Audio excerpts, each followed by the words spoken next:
Hello, my name's Rose and I'm Sister Rose LGBT Ministries, as usual.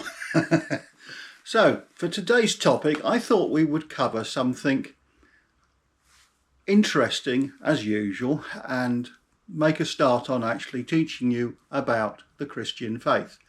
And I thought, what better place than the Beatitudes? Now, what are the Beatitudes?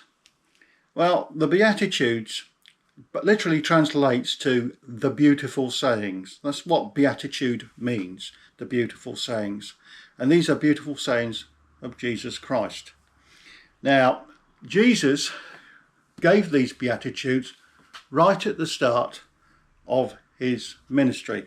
In actual fact, at the Sermon on the Mount, just before they started. So I thought I'd read them to start with.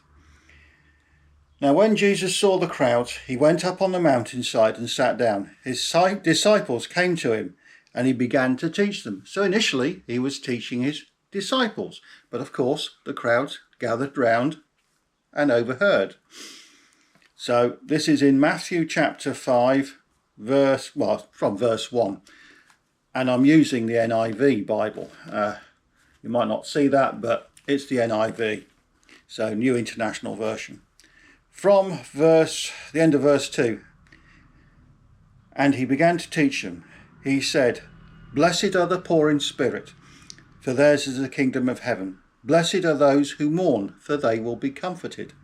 Blessed are the meek, for they will inherit the earth. Blessed are those who hunger and thirst for righteousness, for they will be filled.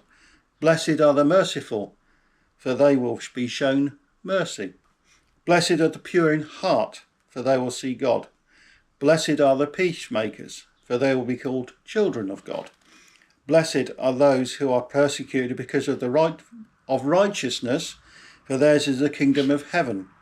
Blessed are you when people insult you, persecute and falsely say all kinds of evil against you because of me. Rejoice and be glad, because great is your reward in heaven. For in the same way that you persecuted the prophets who were before you." Have I got that right? For in the same way they persecute... Oh, yes, that's right. Sorry, I do apologise. I thought I'd misread that. So what does all that mean? Well, I think we'd better get rid of one problem first.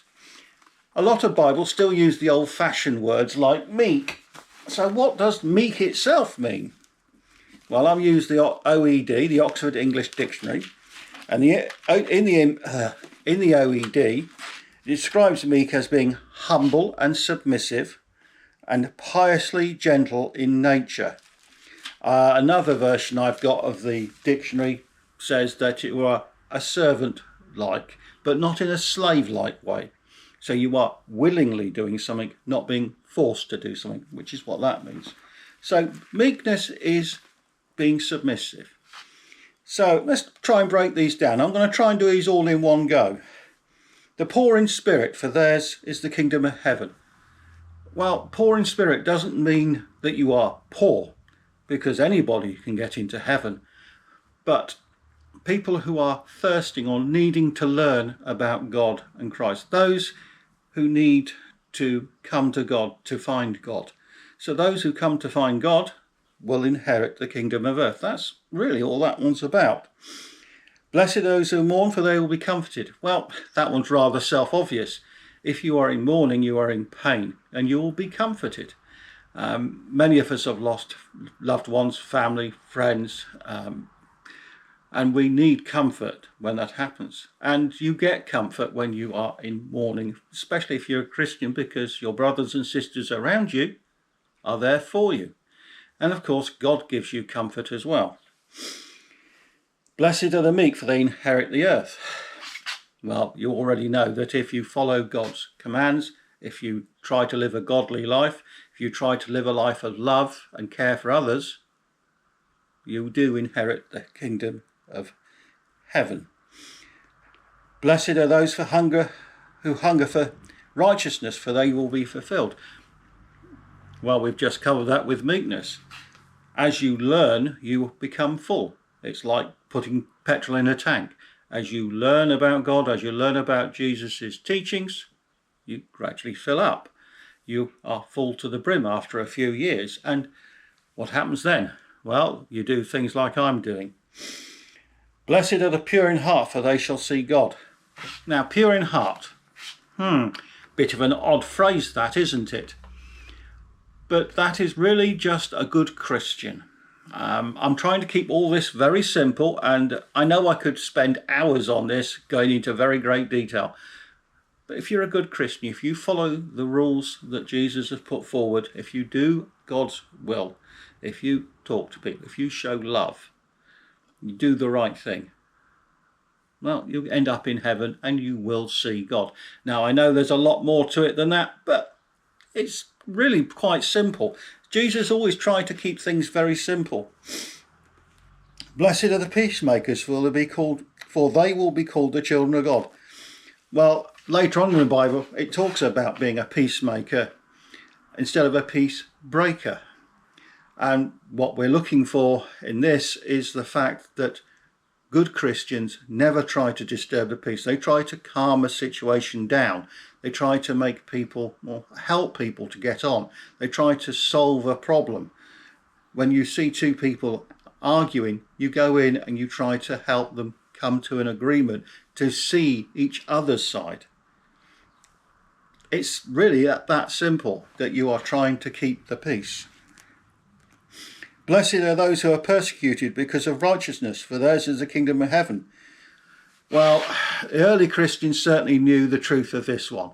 Look at how many ended up in the theatres of Rome, ripped to shreds by animals, wild animals, because of their belief in God, their belief in Jesus, their following Jesus, being Christians.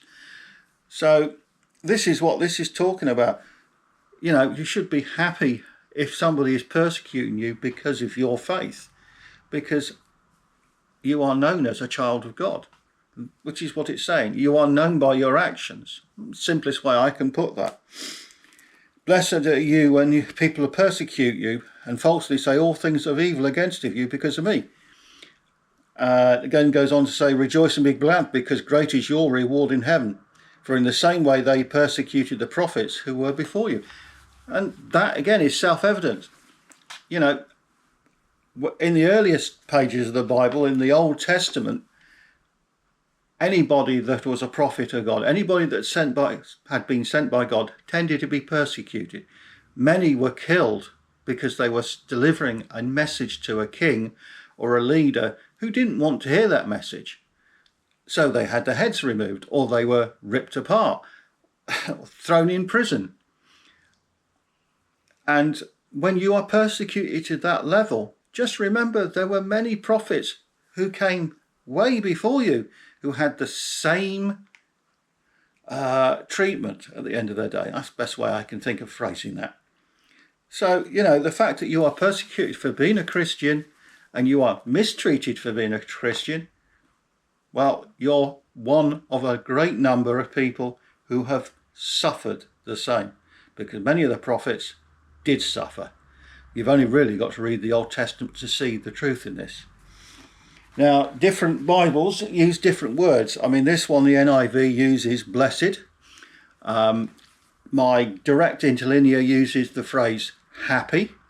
So it would be happy are the merciful, for they will be shown mercy. So different versions of the Bible translate the words slightly different. I've got an old King James, and again, it's very old-fashioned, but that's one of the problems with a lot of the Bibles. A lot of the Bibles still use the old-fashioned words like meek, and I don't think many people today really know what that means. There are translations. The Good News is a good one, for the simple reason it puts it in more modern language, so they don't use the old-fashioned words. Nothing that Jesus taught us is meant to be complicated or hidden or difficult. It's all meant to be easy to understand. Even when we get into the parables, you will see that many of them really are quite simple. And from that simplicity, you learn something. Remember, he was teaching people who had fallen away from God, from Jehovah. These were the Jews he was trying to bring back to God. But as we will see in later studies, they didn't really want to listen. When I've done studies on love and compassion for others, most people don't want to listen because they don't want to deal with that. They don't want to take part in that. Sorry about that, zip. But it is very simple. Everything comes down to a loving nature. Now, submissive can be a bit of an odd term as well. A lot of people have a bad idea of what that is, but it's basically just following the rules, just doing what you are supposed to do. And a lot of that is judged by our hearts. We know within ourselves whether something's